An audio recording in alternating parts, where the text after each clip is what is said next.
Welcome to Drum Talk, and it's another segment of Ask Earl Anything. I have really grown to love this segment. It's one of my favorite things I do these days. So I appreciate those that put questions in the comment section of this video. And what happens is next week I'll ask your questions. But this week is based on last week's questions. So it's another segment of Ask Earl Anything. So I'm going to start with the easy questions, and then we'll work our way to the more tough questions. I have about 5 questions this week. And the first one comes from Brian Corey, one of my new friends in the last month or so. And Brian asked, can you do Stairway to Heaven? Or a Chicago tune? So let me start with that. First off, I could probably do a cover of Stairway to Heaven. The biggest problem with doing a cover of Stairway to Heaven or any Led Zeppelin tune on YouTube is that you'll probably get flagged and it won't get put on. And one of the things I've learned after doing a lot of YouTube drum covers is the last thing I want to do is have to deal with copyright infringements, possibly getting a strike or some other stupid thing, losing my channel. So, from what I've heard, and one of the big guys that's the big Led Zeppelin guy here is a guy named Bonzolium. He'll probably never know I threw a shout out to his channel. I've been watching his channel about 4 years or so, and I got into him because of Peisty cymbals, believe it or not. He knew about 505s, and he really knows Peisty. He knows equipment. He's a gear nut like me, and that's what I like about him.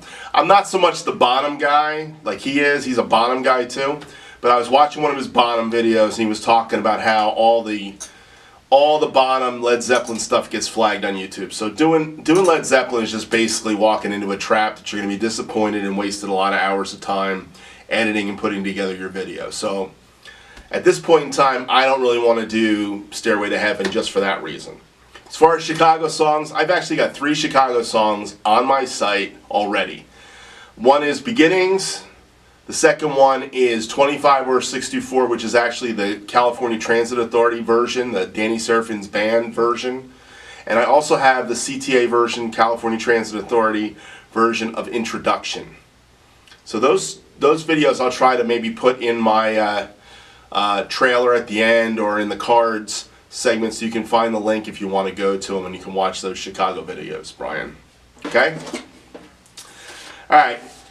My next question comes from All Classic Drums, and it's from Tony at All Classic Drums, and he says, do you plan on doing any collaborations with other musicians? And I assume you mean like bringing a band in here, or maybe a bass player and I hanging out and playing. I think that's what you mean.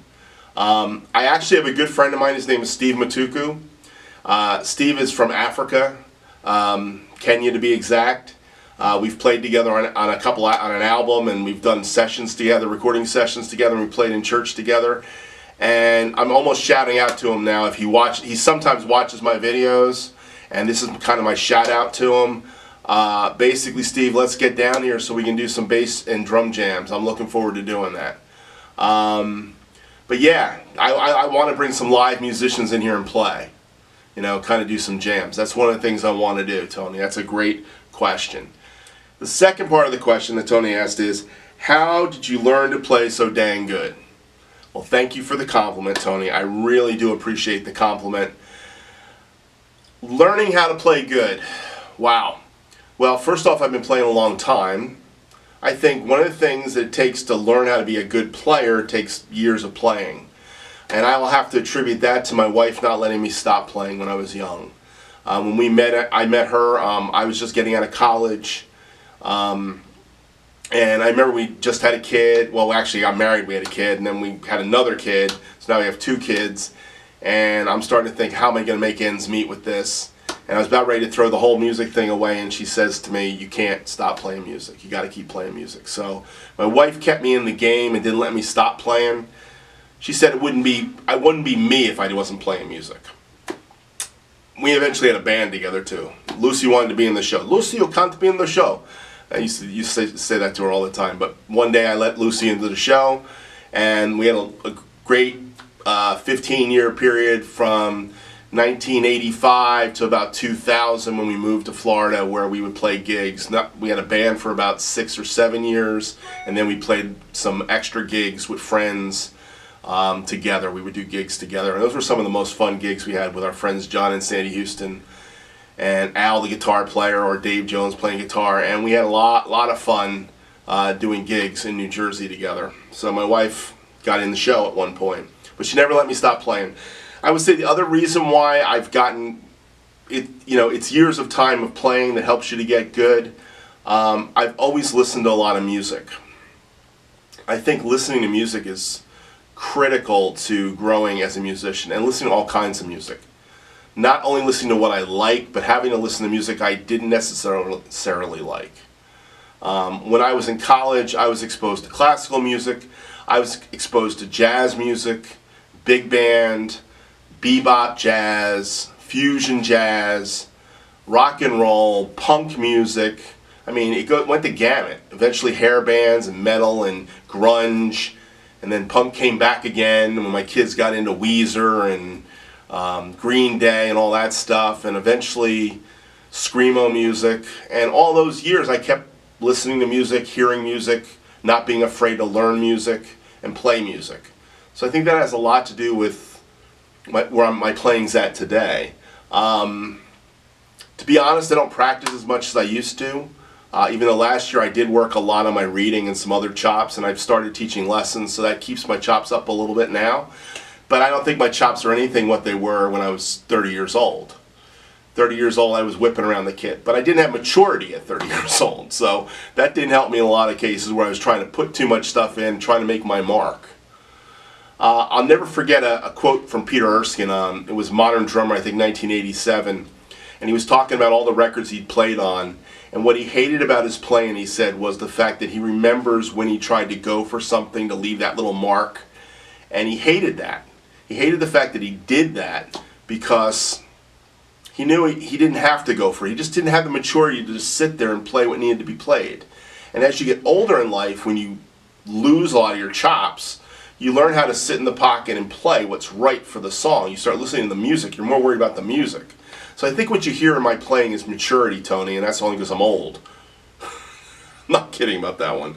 It is because I'm old. The older you get, the more mature you get in your playing.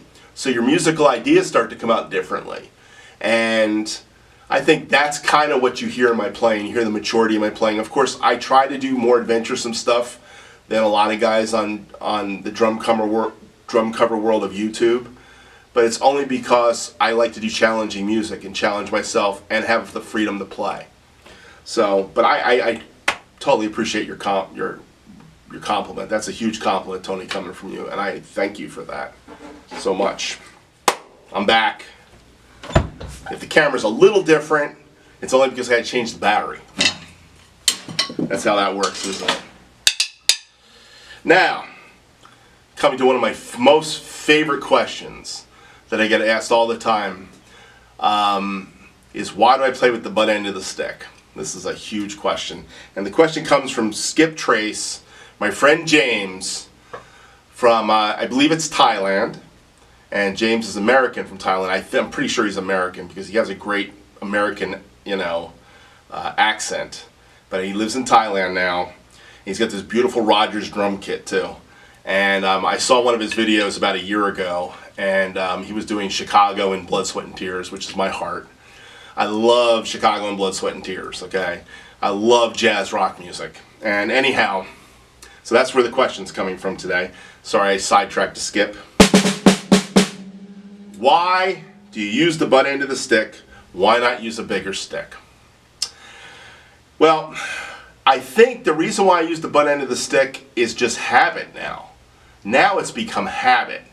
I think when you're younger, playing this way is what you're taught. So you play this way. And by the way, I almost 90% of the time play on the ride cymbal or the hi-hat with the tip of the stick. But even that once in a while, I'll flip it over. When I really want to get a chunky bell, I've been known to flip that stick over. One of the guys I've seen do that first in life was a guy named Carmen Appice. Or is it a piece? Or is it a peachy? I call him Carmen Appice. That's the name I give him. I don't know what he calls himself. I think that there's a war between the Vinny and the Carmine with a piece or Appice. But anyhow, he always plays with the butt end of the stick, and he always plays with a grip where his grip is between his fingers, his index and his middle finger, so he can do these kinds of things, which I'm not very good at this either. That's why you don't see me doing a lot of twirls and stuff. But I think the reason I use the butt end of the stick, it's become a habit. And I developed the habit trying to get a sound. When I play the drums, I'm always trying to get a certain sound out of the drums. And one of the big sounds I try to get is the sound of the snare drum. And sometimes that sounds too thin to me, so I want something more. And that sound doesn't sound right or consistent. Now the other thing is consistency. So I found I'm more consistent with the butt. It just always gets that big plop for me, and I hear it. So that's why I kind of flip it over. And I even do it in the jazz tunes. I'll be playing.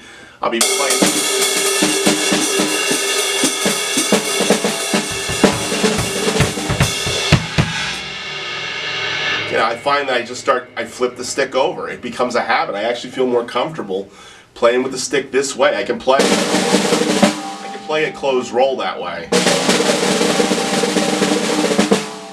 just as well as I play it this way.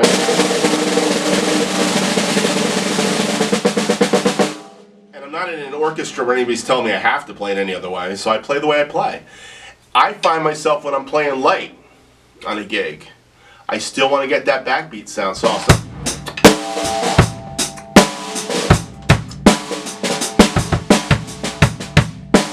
and I'm still using the back end of the stick. I do recommend dampening, which I didn't put in this drum, so I'll put a little dampening.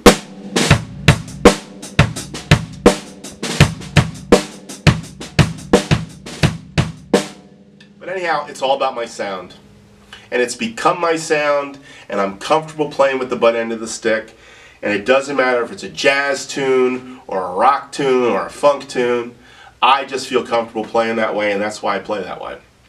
And I usually use a 5A drumstick. Occasionally I'll use a 5B, but I really don't like heavier sticks. And I really don't like lighter sticks either.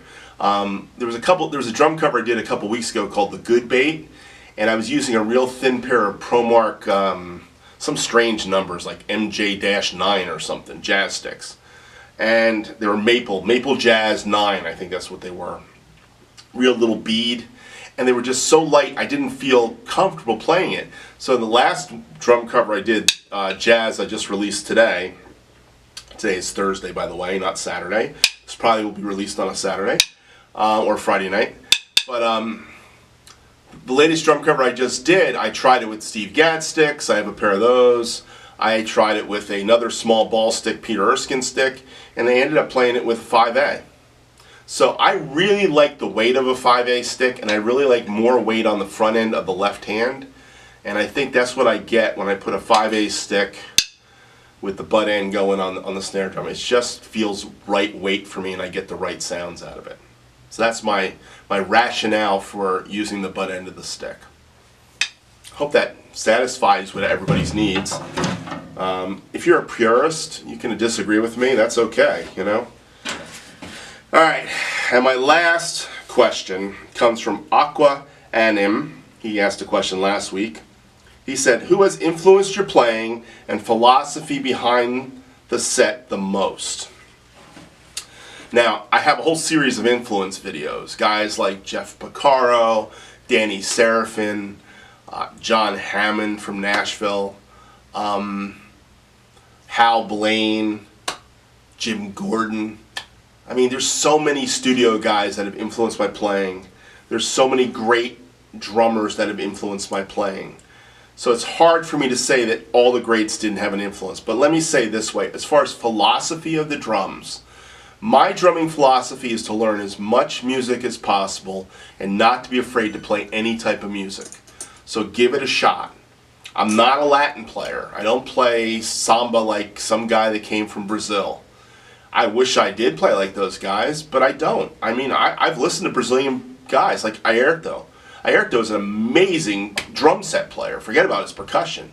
And if you're going to play partito alto, if you're going to play that beat, I mean, no one plays it like Airto plays it as far as I'm concerned. I'm sure there's other guys in Brazil that play it that way, but that Brazilian samba stuff, I love that stuff. But there's guys from Brazil that play it so much better than I do.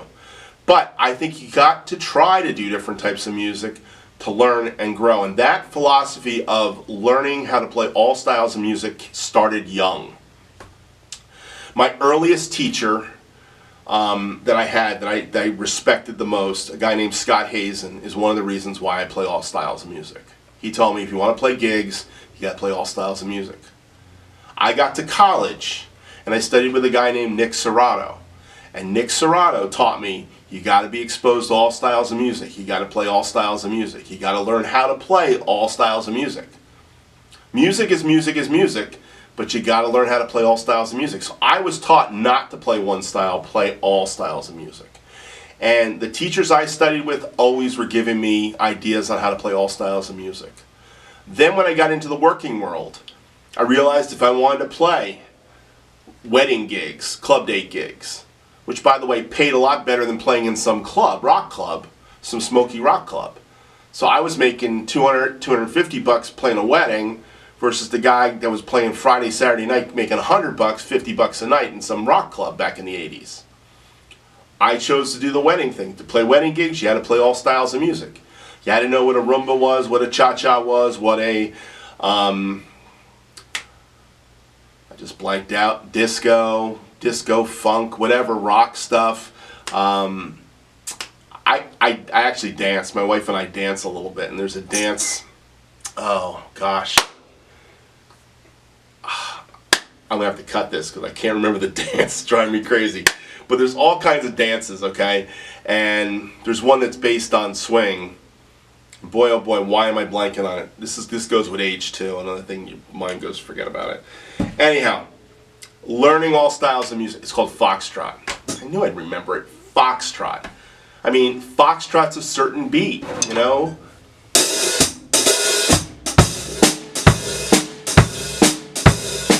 You had to know that beat. You had to learn it. So when somebody said, "Can I come up and dance a foxtrot?" you could dance a foxtrot. You know? You had to know.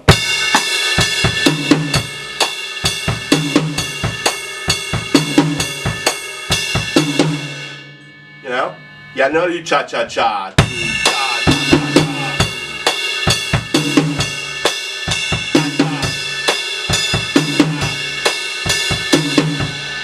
You know?